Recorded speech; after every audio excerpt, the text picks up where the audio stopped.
Mari kita mulai pembelajarannya. Action. Tujuan pembelajaran. Yang pertama, siswa dapat mengidentifikasi informasi dengan tepat. Yang kedua, siswa dapat mengidentifikasi benda-benda yang terbuat dari kaca, logam, dan karet. Dan yang ketiga, siswa dapat menyusun informasi tentang benda-benda yang terbuat dari kaca, logam, dan karet. Yang keempat, siswa dapat menceritakan pengalamannya melakukan musyawarah. Yang kelima, siswa dapat mengenal konvensi satuan panjang. Dan yang keenam, yang terakhir, siswa dapat mempraktikkan pengukuran dengan tepat. Sekarang kita akan belajar tentang benda yang terbuat dari kaca, logam, dan juga karet. Apa saja benda-benda yang terbuat dari kaca, yaitu contohnya seperti gelas, piring, dan juga mangkuk. Sedangkan benda yang terbuat dari logam, contohnya yaitu seperti sendok, garpu, dan uang koin.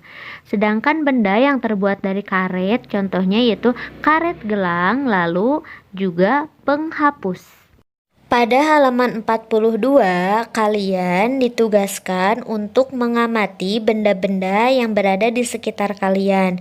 Nah, di sini terdapat beberapa benda-benda yang terdapat di rumah. Ada piring, gelas, sendok, dan garpu, lalu pagar rumah, dan yang terakhir ban sepeda. Setelah itu, lalu kalian isikan bahan pembentuknya. Misalnya yang pertama piring, yaitu terbuat dari kaca, dan seterusnya. Jika jawaban kalian sudah seperti ini, berarti jawaban kalian sudah benar. Pada pembelajaran sebelumnya, kalian telah mengetahui sifat, bahan, dan juga contoh benda yang terbentuk dari kayu, kertas, dan juga plastik. Nah, di sini kita akan membahas tentang bahan benda yang terbentuk dari kaca, logam, dan karet. Yang pertama, kaca. Kaca sifat bahannya yaitu kedap air dan tembus cahaya. Contoh bendanya gelas, piring, dan lain-lain. Kemudian di sini logam. Sifat bahannya yaitu kuat, mudah dibentuk, dan juga penghantar panas. Contoh bendanya sama seperti tadi, pagar sekolah, sendok, dan garpu, lalu koin, penggorengan juga. Nah, yang terakhir karet. Sifat bahannya yaitu kuat dan lentur, kemudian tidak tahan api. Nah, dan contoh bendanya yaitu ban mobil, balon, dan juga bola. Sekarang kita coba jawab soal yang terdapat di halaman 45. Nomor 1, apakah setiap anak boleh memberikan pendapatnya saat musyawarah? Tentu saja boleh. Nah, yang nomor 2, mengapa kita harus memberikan pendapat saat musyawarah? Nah, karena kita mempunyai hak untuk berpendapat. Dan yang nomor 3, apa yang akan terjadi jika hanya satu orang atau dua orang yang memberikan pendapat? Nah, tentu saja jawabannya keputusannya tidak akan menyeluruh. Nomor 4, apakah kita boleh memaksakan pendapat saat musyawarah? Jawabannya tentu saja tidak boleh. Kita harus menerima keputusan bersama berdasarkan hasil musyawarah. Yang terakhir, nomor 5, tuliskan pengalamanmu tentang musyawarah. Apakah menurutmu musyawarah berjalan dengan lancar? Nah, ini jawabannya tergantung pengalaman masing-masing ya. Misalnya jawabannya berjalan dengan lancar, berikan alasannya.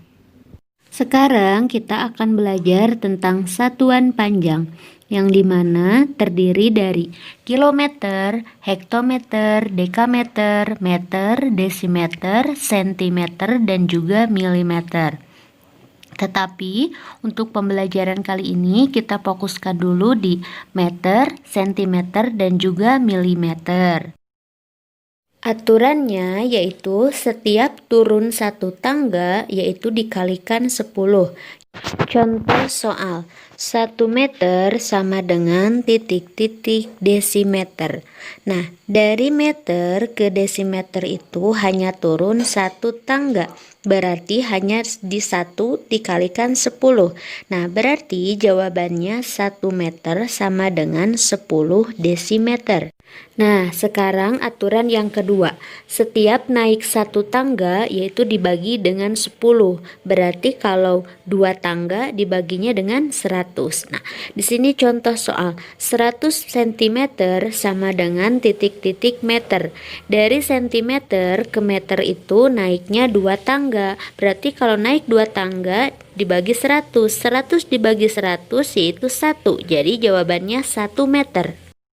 Silahkan untuk soal yang ini disamakan terlebih dahulu. Jika sudah sama, berarti jawabannya sudah betul. Cukup sampai di sini untuk pembelajaran hari ini. Sampai jumpa di video berikutnya.